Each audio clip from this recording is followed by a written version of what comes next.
প্রধান বক্তা, বিশেষ অতিথি সহ অন্যান্য নেতৃবৃন্দ, আসসালামু আলাইকুম। এখানে অবশ্য যারা উপস্থিত আছেন সবাই মোটামুটি নেতৃত্বের পর্যায়ে আছেন। আমি এখানে আসলে বক্তব্যের কিছু নাই।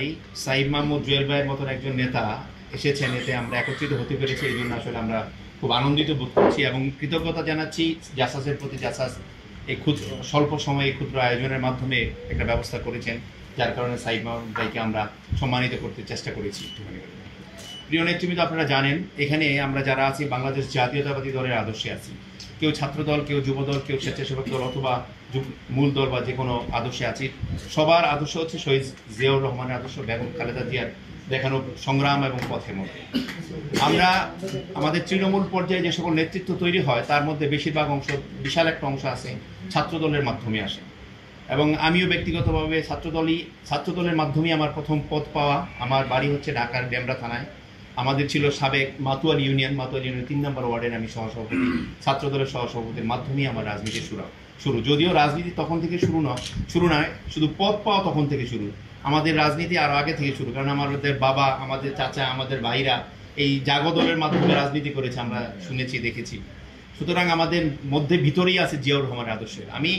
আমরা দেখেছি, আমি যখন বুঝতে শুরু করেছি, যদিও রাজনীতির পিছনে থাকতাম বা রাজনীতির সম্মুখে নয়, তখন আমরা দেখেছি ঢাকা বিশ্ববিদ্যালয়ের বিখ্যাত নেতা সানাউল হক নিরু ছিলেন, আমাদের অভিভাই ছিলেন, আমাদের বাবলু ভাই, শহীদ ভাইরা তখন ছাত্রদলের দুর্দণ্ড প্রতাপ, দুর্দণ্ড ভালোবাসা, ছাত্র দল মানি পাগল। তারপরে এসেছেন আমাদের আমানুল্লাহ আমান ভাই, এসে ফজলুল হক মিলন, এসেছেন আমাদের খায়রুল কবির খোকন ভাই সহ বিভিন্ন সময় ছাত্রদলের সোনালী ফসল, বিভিন্ন ছাত্রনেতা, যোগ্য ছাত্রনেতা তৈরি করতে করতে করতে করতে এখন আমাদের এই সাইদ মাহমুদ জুয়েল ভাই, শ্রাবণ।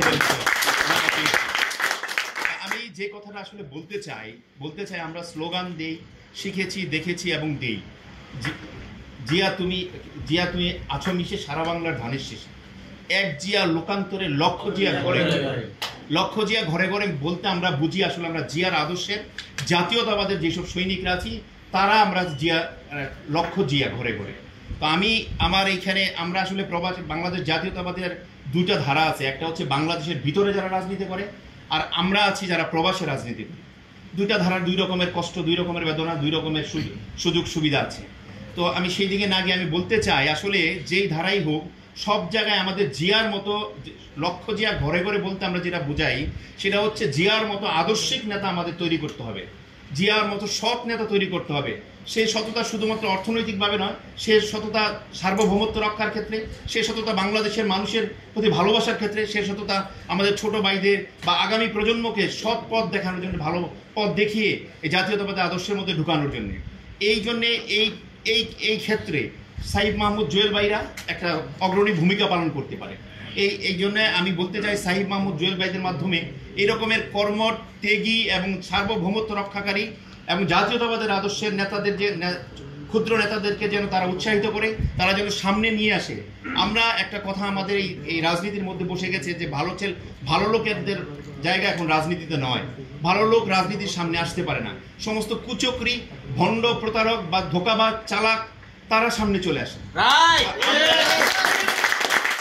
আজকে দীর্ঘ 17 বছর অত্যাচার সীমানা নাই। এই সাইদ মাহমুদ জুয়েল ভাইয়ের সামনে এগুলি আসলে বলা অনুচিত, কিন্তু তারা মাঠে থেকে জেনেছে, আমরাও জেনেছি আমাদের ভাই বন্ধুরা কিভাবে অত্যাচারিত হয়েছে। ঘরে ঘুমায় রয়েছে, মামলা হয়ে গেছে, কোনো ঘটনা ঘটে নাই, গায়েবী মামলা হয়ে গেছে, 17টা, 18টা, 20টা, 25টা, 50টা মামলা তাদের জীবনকে অতিষ্ঠ করে ফেলছে। কিন্তু এত অত্যাচার, এত নির্মমতার পরে কত মানুষ হত্যা করেছে, 600 অধিক গুম করেছে, 544 জন নেতা শুধু বিএনপি এবং বিএনপি অঙ্গ সংগঠনের নেতৃবৃন্দ মারা গিয়েছে এই জুলাই আগস্টে এই গণ অভ্যুত্থানে।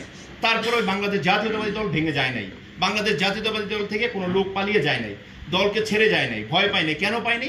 বাংলাদেশ জাতীয়তাবাদী দলে আছে শহীদ জিয়াউর রহমানের সততার আদর্শ, বেগম খালেদা জিয়ার সার্বভৌমত্ব রক্ষার নেতৃত্ব, তারেক রহমানের নেতৃত্ব। এই নেতৃত্ব দেখে দেখে আমাদের যেসব কেন্দ্রীয় নেতৃত্ব আছে সেটা দেখে দেখে মানুষজন একনিষ্ঠ হয়ে আছে। সুতরাং এই দল কখনো ভাঙে নাই আর ভাঙবে না। আমি চাই সাইদ মাহমুদ জুয়েল ভাইয়ের কাছে আমার আবদার, আপনি এইটা খেয়াল রাখবেন যেন আমাদের ভবিষ্যৎ প্রজন্ম যেন অবশ্যই সৎ এবং যোগ্য নেতৃত্বরা সামনে আসে, কোনোভাবেই যেন এইসব ভণ্ড প্রতারক এবং এই যে মানে যেগুলি ঢুকে যায় দলের মধ্যে, খুব চালাক লোক ঢুকে যায়, তারা যেন কখনোই নেতৃত্বের সামনে না আসতে পারে।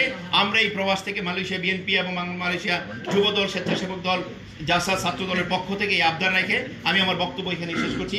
বাংলাদেশ জিন্দাবাদ, বাংলাদেশ জাতীয়তাবাদী যুবদল মালয়েশিয়া জিন্দাবাদ, শহীদ প্রেসিডেন্ট জিয়াউর রহমান বেগম